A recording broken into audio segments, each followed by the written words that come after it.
How's it going, everybody? Today I'm going to be reviewing a bunch of movies. I've seen a lot of movies in the past couple weeks, and I've been very busy over the holidays, so I didn't have time to do separate videos for all of these, and it would take me forever with the time and work and everything like that. So I figured I would just do quick little reviews, mini ones, all in one video, so there's going to be 6 in this one video. So definitely check that out. Also, if you want, again, follow me on the app Stardust. Link is in the description to follow me there. It's on iOS and Android, so definitely check that out. I did all these reviews on there as soon as I saw them. It only takes 30 seconds to do it, so definitely check those out. Follow me there to see kind of my reactions as they happen, as soon as I see them, so definitely do that. But without further ado, let's get into the first movie, and let's start with Downsizing. Now, Downsizing, I was looking forward to it because it had a great concept, a great cast in it with Christoph Waltz, Matt Damon, a few other newcomers, and whatnot. But the movie kind of just let me down a little bit. I didn't hate the movie, but I think they could have done some really interesting stuff with the concept. And it is a great concept about these people being shrunken down and just seeing the world like that. It's really crazy, but then it takes a turn and kind of goes in this like political activist type kind of direction. And I don't know if I enjoyed where it went. It wasn't what I was expecting, but I also didn't know if I didn't necessarily like it as much as, like I said, I would have wanted to. There is a great performance in it, though, by Hong Chow, and I know she was nominated at the Golden Globes, so we'll see if that plays out coming into the actual Oscar season, because she was nominated there. She's great in it. She is a big standout in it, and I really appreciate her performance in it. Again, I just wanted more from this movie. For my rating for it, though, I will give Downsizing a movie rating of a 6 out of 10 and an enjoyment of a 6 out of 10. Again, it's not a bad movie, but I just wanted more from it. The next movie I saw was All the Money in the World, of course. Kind of a little bit of controversy around it just because of the whole Kevin Spacey being replaced by Christopher Plummer, coming in very short notice, filming the things in under 2 weeks, and getting this movie out at the end of December. And Christopher Plummer is fantastic in this role. It's pretty much like unnoticeable. There's a couple of things. Maybe you see Mark Wahlberg's kind of like his body size change a little bit, but other than that, he is fantastic and big standout. Probably one of the best parts of it, along with Michelle Williams. They both gave great performances, and Christopher Plummer could get nominated again at the Academy Awards. The movie itself is a little slow. It's a little long at times. It does take you a little bit to get into it. The third act is really intense, and that's when it really starts to get going. There are some great themes that they explore in this movie, but again, I don't know. It just felt long and a little drawn out. I did enjoy it, and it's not a bad movie. Again, it's a pretty good movie. And again, if I think you like this genre of movie, I think you will really like this film. So definitely check it out if you haven't seen it. Again, performances, though, are really the standout key in this one. So like I said, I give All the Money in the World a movie rating of a 7 out of 10. As for my enjoyment rating, also going to give that a 7 out of 10. Again, the first act kind of slow at times, but it is a very good movie, very powerful stuff that happens throughout it. And again, great performances across the board. I also got to check out Molly's Game, directed by Aaron Sorkin, his kind of directorial debut. Also, he wrote the script, and that's where this thing really has its big strength, is in the writing. It is like beautifully written.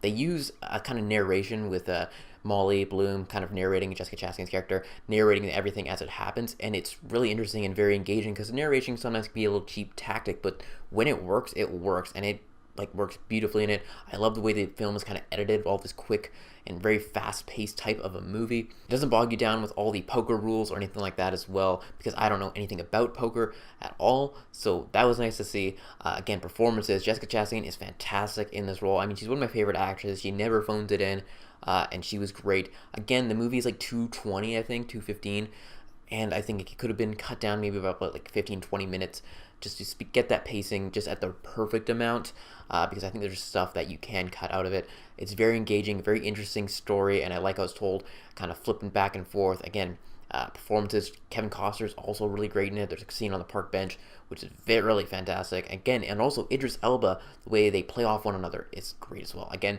I really enjoyed this one. I think it's in my top 10 of the year, unfortunately, but a very, very solid movie, and one I think you guys should check out. So for that rating, I'm going to give Molly's Game a movie rating of an 8 out of 10, and my enjoyment rating of an 8.5 out of 10. I think I really enjoyed it. I like Aaron Sorkin's dialogue, and a great, great directorial debut from him. Also got a chance to check out Darkest Hour, starring Gary Oldman, or I think it's Gary Oldman because it just looked like Winston Churchill. This is fantastic, and I just watched the Golden Globes. I saw that he won Best Actor, well deserved for that, and I think he's going to win it again at the Academy Awards. It's a great performance, and also a great companion piece to Dunkirk from earlier in the year. So definitely they're like almost like a double feature that you could watch. Again, it's very engaging. Some people might think it's slow, but for me, I was engaged. I like World War II stuff, and just seeing the behind-the-curtain look at Winston Churchill, kind of what he's like when the cameras aren't on him, when he's not working, is really great to see. Also, great supporting cast with Lily Collins popping up in there. Stannis Baratheon, I think from Game of Thrones, is in this thing. Ben Mendelsohn's also great. Again, just a great thing, but it really rests on the shoulders of Gary Oldman as Winston Churchill, and he shows up to play.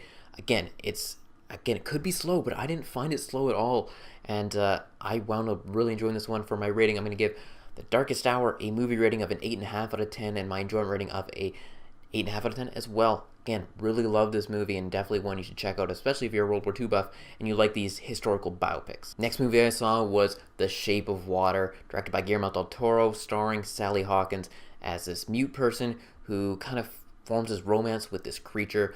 It's a very weird concept. I didn't know if it was out of the ones I was seeing, it was like, I'm looking forward to one of the least because it's just so out there. Wound up loving this movie. Sally Hawkins, she's my pick for Best Actress of the Year. I know the Golden Globe just went to Frances McDormand, but Sally Hawkins is fantastic. What she has to do in this movie without speaking and just showing the emotion in her eyes and her face is fantastic. It's breathtaking. It's a beautiful love story that, again, you think is so weird on the surface level, but there's more to it. Richard Jenkins is also really great in the supporting role. Michael Shannon is great as the villain. Again, just so beautifully shot by Guillermo del Toro. Alexander Desplat's score is fantastic as well. I know, again, he just won the Golden Globe for Best Score. We'll see how that plays out. I know it was between probably him and Hans Zimmer for Dunkirk, but man, it is such a beautiful looking movie and one that I really like coming out of the theater, and I think like even more as I think about it for a few days after the fact. Definitely check this out. Even if you think it's so weird and out there, I think there is like things for everyone to connect to in this movie. And again, big standout from Sally Hawkins in this role. So with that said, I give The Shape of Water a movie rating of a 9.5 out of 10 and also an enjoyment rating of a 9.5 out of 10. This movie is great. Again, look it out for big Oscar contention. I don't know what's going to win this year. Three Billboards just won at the Golden Globes, but I think it's anybody's game. Call Me By Your Names potentially. Maybe Dunkirk can sneak in there. And especially The Shape of Water. I mean, it might be my pick to win Best Picture. It's that good. The last movie I'll be talking about is I, Tonya, starring Margot Robbie in the role of Tonya Harding. I knew about the story. I was young when this thing happened, so I don't really remember any of it. I just knew the brief synopsis of it. And this movie, I really liked it watching it. Again, like The Shape of Water, just grew on me, and I wound up really loving this movie. Margot Robbie is fantastic in this. I think it's probably her best performance that she's had in her career.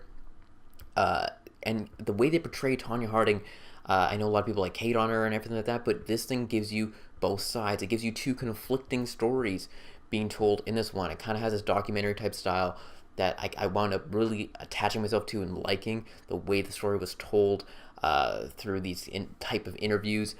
It's just engaging. It's funny at times. It's this dark humor that cuts through.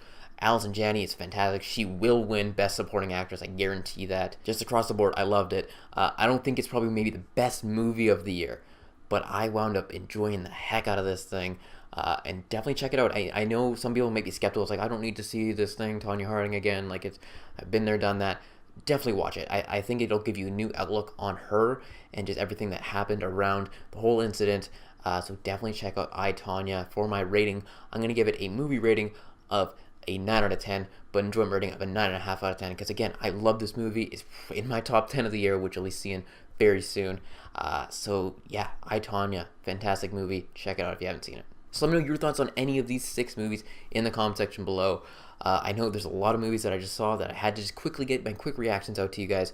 So let me know your thoughts on all of them. If you have seen them, if you haven't seen them, in the comment section below. Again, follow me on Stardust and all my social media in the description below. So definitely check that out. That is it, and I'll talk to you.